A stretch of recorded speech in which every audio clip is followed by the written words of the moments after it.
Good afternoon, everyone. My name is Daniel Carey, and I'm a second-year PhD student in the School of Communications. My PhD is an oral history of Irish journalism. How many people here have seen the film The Post? Raise your hands. And keep your hand up if you saw it 3 times in the cinema. Okay, that's just me then. I'm completely obsessed with that film. I even bought the DVD, even though I don't own a DVD player. There's a line in that film from the Washington Post publisher Katharine Graham, played by Meryl Streep. She quotes her late husband Philip Graham, who described journalism as the first rough draft of history. And in a sense, I suppose what I'm engaged in here is the second rough draft of history. Historians are constantly drawing on newspaper archives for material, but the working lives of journalists remains an under-researched area in Ireland, and my project aims to go some way towards addressing that. I'll talk a little bit more about my research in a minute, but in the meantime, who am I? Well, as Dr. Stokes predicted, I am from County Mayo, from the west of Ireland. My interest in journalism goes back a very long way. My brother Oisín and I produced a football magazine while we were still in primary school called Spot Kick. My mother managed to find some back issues during the week. It retailed for 30 pence in Gorchurda National School. After that, I worked part-time in journalism through secondary school and university, and I then spent 13 years working full-time in newspapers. 11 of those years I spent at the Mayo News in Westport, an award-winning and independently owned newspaper which featured actually on the RTE television series The Local Eye back in 2015. I'm very proud of the work that I did there, but we did have one moment of infamy.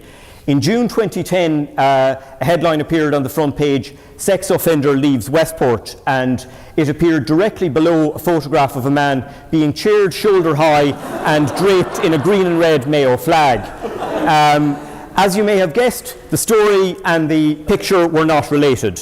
The man in the photograph is not a sex offender. He was in fact a member of Ballinrobe Musical Society, whose production of The Pirate Queen had just won the top prize at the Association of Irish Musical Awards in Killarney. So I'm well aware that a newsroom is a pressurised environment, mistakes happen, and when they happen, generally the public isn't slow to remind journalists and newspapers about them. So what's my PhD about? Well, it's an oral history looking at the working lives of former journalists and editors.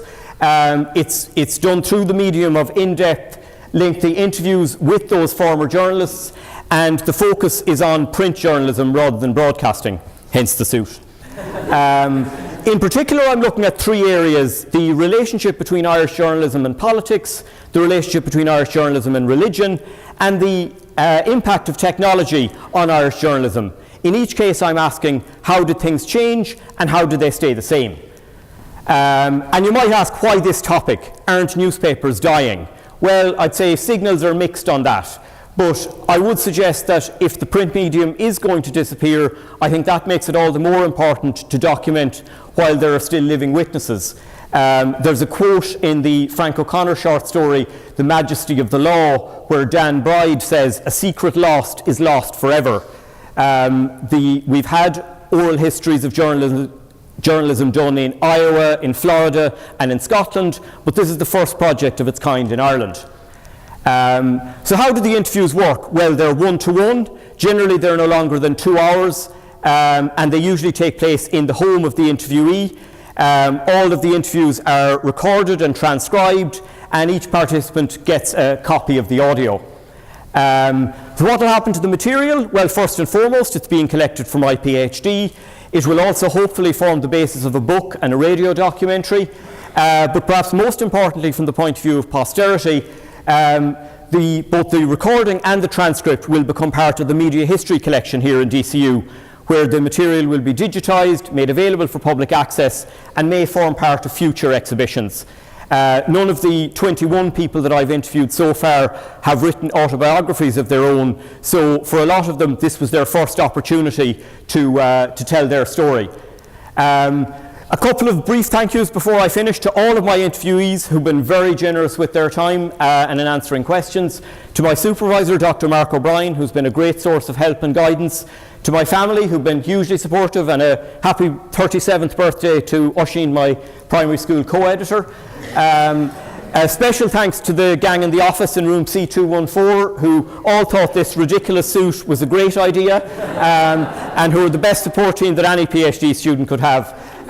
Thanks to all of you for listening, and if you haven't seen the post, go and watch it. It's great. Or borrow the DVD.